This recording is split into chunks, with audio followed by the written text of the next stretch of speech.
I'm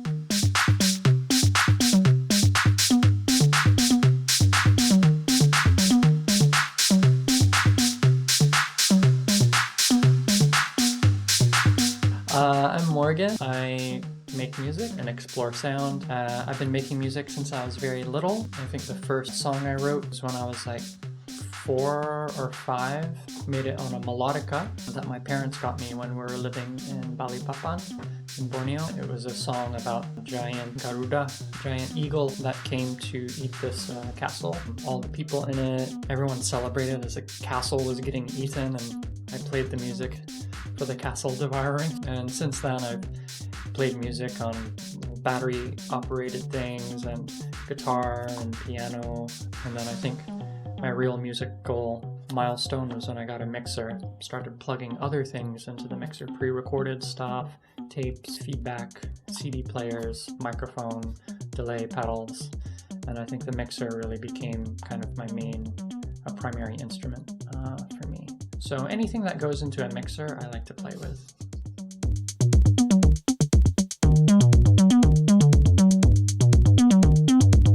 The studio, for me, like in making my studio here, firstly I've wanted a place, a peaceful place that I can be in, that I can occupy, but also be able to explore a couple different setups. But firstly, it's kind of like my sanctuary. It's also where I explore a lot of my sounds. And so for me, if you're to ask like a concept, there's this dream of like, oh, I can just push one button and the whole studio boots up. And so sometimes I'm trying to simplify a lot of stuff so I can reach this little technical goal. The idea is to also be able to capture a spontaneous idea.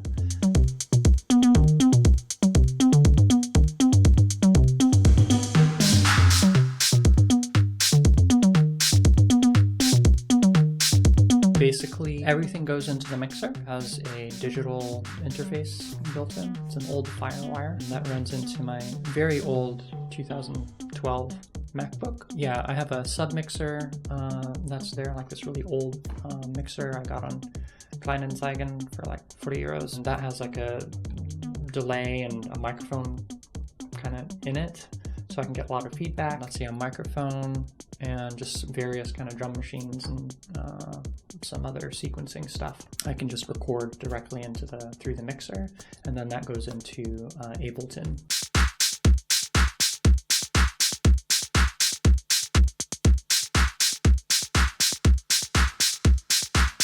Oh, I really love this Korg. I have this Electribe.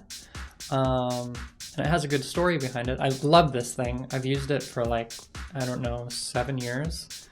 I've traveled around with it, I've gigged with it. I actually inspired another friend of mine to go and get one as well. But I love this machine. It's got a sequencer in it, it's got 5 synthesizers, it's got all of like the drum patches or drum samples in there. It has a couple different outs for it.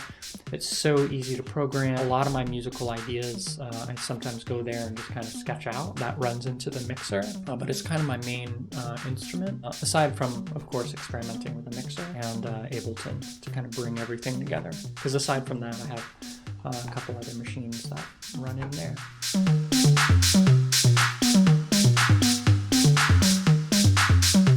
Got a push I kind of use more as that interacts with Ableton, of course, and I use that to really play stuff, and the pads on it are really nice. And for that, I also do stuff like I strum the pad. Actually, I use Ableton quite a bit as well, like an arpeggiator that's free range. And then the other machines that I use, I have a really cheesy little Korg Volca, which is actually brilliant. It's like, I don't know, you can probably get it for like under €100 now.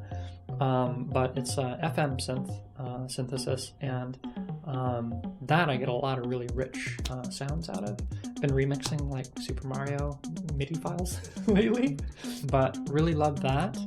And then some of the other devices, I have this really cool rhythm department or division department, but it's a 4 synth percussion. I used the Octatrack to sequence the bass lines on the division department machine. And so the audio, the MIDI goes from the Octatrack to the division department, and the division department audio goes back into the Octatrack. So I can sequence stuff, I can set up scenes to crossfade between, which is so sick. And then that goes out to the mixer, and then I'll have those MIDI synced with the Chord Elect Tribe. That's the rough workflow I've been kind of playing with lately. I used to run the mixer output back into the input of a mixer, and so you get these like weird feedback. It's like no input mixer technique, which is super common. You can do lots of interesting stuff with it. But I wanted a mixer dedicated just to that. So when I saw this one, I was just looking at mixers on eBay, Kleinanzeigen. I found, this mixer that also has like a delay and a microphone on it. I'm like, oh man, this would be awesome. And it was really old, and I think it's from like Russia or something, I don't know. But I use that as a no input delay feedback device. And then sometimes I run it into the master mixer that I have. And even from there, I can send sub out from the master mixer back into that one. So I can also add like a lot of grungy distortion and feedback. And so I can get various feedback loops. And then it gets really crazy, and I get weird sounds and weird compressions that happen based on the what I'm pumping through the master mixer.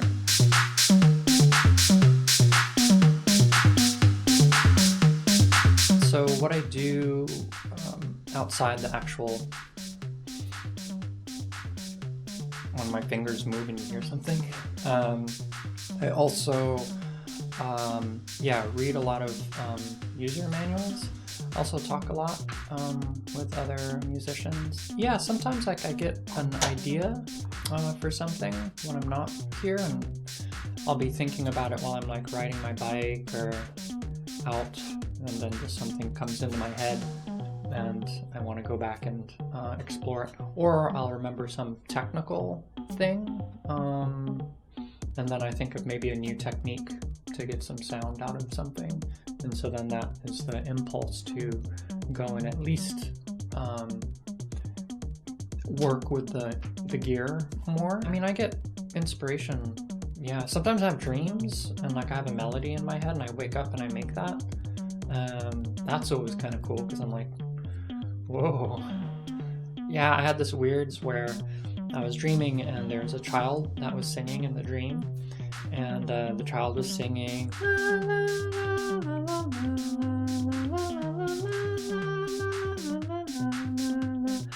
and it was in my dream, and I'm like, oh. And then like the child was like in my dream, and like then I was like, I kind of started waking up, and then I heard this child actually walking past my apartment singing this. And so like they were singing and it went into my dream, and then I heard it and I'm like, oh. So I just went and I started singing it, and then like I wrote a whole track like just that. Or sometimes I'm just noodling around actually back on the equipment and I come up and something attracts me, and so I stick with that. Yeah, Orbital Insides.